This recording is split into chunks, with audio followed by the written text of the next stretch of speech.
Point number 2, अभी UIDAI headquarters ने बहुत सारा प्रेजेंटेशंस बन चुके हैं आपके लिए। फर्स्ट प्रेजेंटेशन है एनरोलमेंट ऑपरेटर, मतलब एक एनरोलमेंट ऑपरेटर किस तरह के एनरोलमेंट करना है, उसमें क्या क्या देखना पड़ती है। लोग क्या होते हैं ना, छोटे मोटे गलती है सर इसमें क्या गलती, वो छोटे मोटे गलती आपके लिए हो सकता है अगर, मगर वो छोटे मोटे गलती हमारे लिए बहुत बड़ा बन सकती है।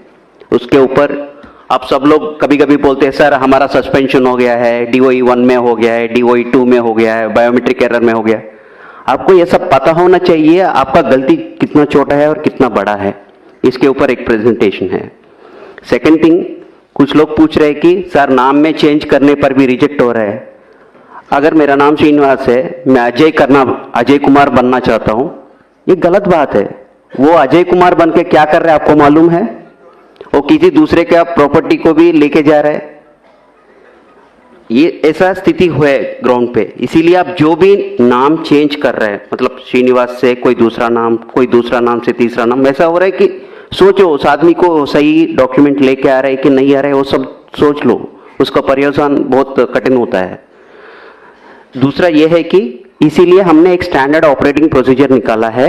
नाम कितने बार कर सकते हैं, डेट ऑफ बर्थ कितने बार कर सकते हैं, जेंडर कितने बार कर सकते हैं। अगर इसके पर भी किसी का डेट ऑफ बर्थ बार बार चेंज होता है क्या?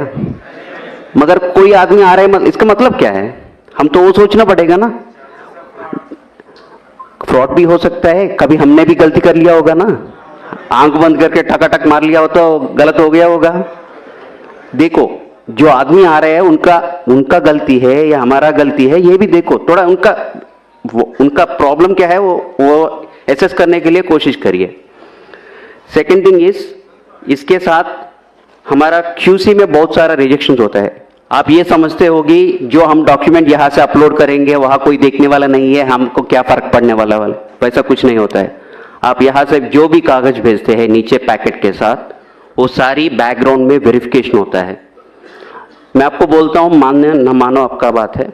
डॉक्यूमेंट होता है, डॉक्यूमेंट को इस तरफ आगे साइड उनका प्रूफ ऑफ आइडेंटिटी होता है। फोन पे बात करते रहे या कोई दूसरे बात करते रहो, उल्टा करके स्कैन करते हैं। मेरे को क्या आता है, व्हाइट पेपर आता है। ये DOE 1 है, क्योंकि जहां पे प्रूफ ऑफ आइडेंटिटी अपलोड करना था आपने सफेद कागज अपलोड किया। ये तो एकदम फ्रॉड है। वो आप गलती से भी कर लिया होगा मगर it has a long lasting effect. दूसरा क्या होता है ना, किसी ने POA डॉक्यूमेंट दोनों दिया था आपको, एक के बाद एक स्कैन करना था, वो भी फोन पे लगे हुए हैं, दोनों डॉक्यूमेंट लिया। स्कैनिंग वैसा हुआ कि पहला डॉक्यूमेंट आधा स्कैन हो गया, दूसरा डॉक्यूमेंट आधा स्कैन हो गया। आप जान ही नहीं देते हैं, वो गलत बात है। तीसरी बात यह है कि ये देखो मेरा 10 उंगलियां है यहाँ पे, ये दोनों में बायोमेट्रिक्स नहीं आ रहे, मगर आप इसको, कुछ लोग ऐसा समझते हैं कि हाँ ये एक्सेप्शन है, हम 8 उंगली को ले लेंगे बायोमेट्रिक और इसको एक्सेप्शन मानते। ये गलत है, बहुत बड़ा गलत है। इसका 2 उंगली है यहाँ पे, इसका उंगली नहीं है, वो अलग सी बात है। ये एक्सेप्शन बनती है, मगर ये एक्सेप्शन नहीं बनती है। इसके लिए भी अलग सा तरीका है। अगर किसी का रेजिडेंट आपके पास आया, उनका 2 उंगली का बायोमेट्रिक्स नहीं आ रहा है, उसको कैप्चर करना है तो डेटा, उसका प्रोसेस ही अलग है। मगर क्या होता है ना, इसको एक्सेप्शन में डाल देते हैं। It is a fraud once again, क्योंकि वहां पे उंगली है, आप इसको एक्सेप्शन मान रहे हैं। कहां से एक्सेप्शन आ गया? ये है one more presentation on this particular aspect. इसके बाद क्या होता है, रौटेला साहब ने बताया।